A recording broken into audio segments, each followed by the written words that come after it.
আচ্ছা যাই হোক, যে কটার উপরেই সবগুলোর উপর হ্যাঁ বললে সবগুলোর উপরে হ্যাঁ, না বললে সবগুলোর উপরে কি না।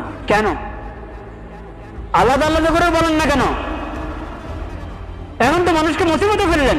সে আপনার 4 কথা বা 5 কথা বা যত কথায় আছে, কথার কোনোটার সাথে একমত, কোনোটার সাথে কিনা একমত না। আলাদা আলাদা থাকলে সে আলাদা আলাদা উত্তর দিত, একটাতে দিত হ্যাঁ, একটাতে দিত না। এখন আপনি তাকে বাধ্য করলেন, হ্যাঁ বললে সবগুলোর উপরে বলো, না বললে সবগুলোর উপরে বলো। আমি তো সবগুলোর উপরে হ্যাঁ বলতে পারছি না, আমি তো সবগুলোর উপরে নাও বলতে পারছি না। কেন আমাকে বাধ্য করা হলো? জাতীয় মসজিদ বায়তুল মুকাররমের খতিব আব্দুল মালেক খুবই গুরুত্বপূর্ণ একটি প্রসঙ্গ তুলেছেন। সেটি হলো সংবিধান সংস্কারে সবাই সব বিষয়ে একমত না, কিছু বিষয়ে কেউ কেউ একমত, আবার কিছু বিষয়ে একমত না।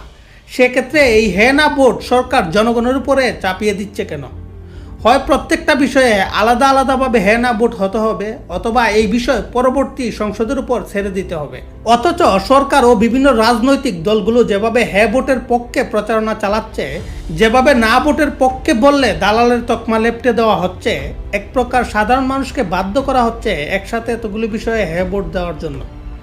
আশা করছি কারো প্ররোচনায় নয়, সবাই সব বিষয়ে ভালোভাবে পড়ে নিজের বিবেক বুদ্ধি দিয়ে বিবেচনা করে তারপর হ্যাঁ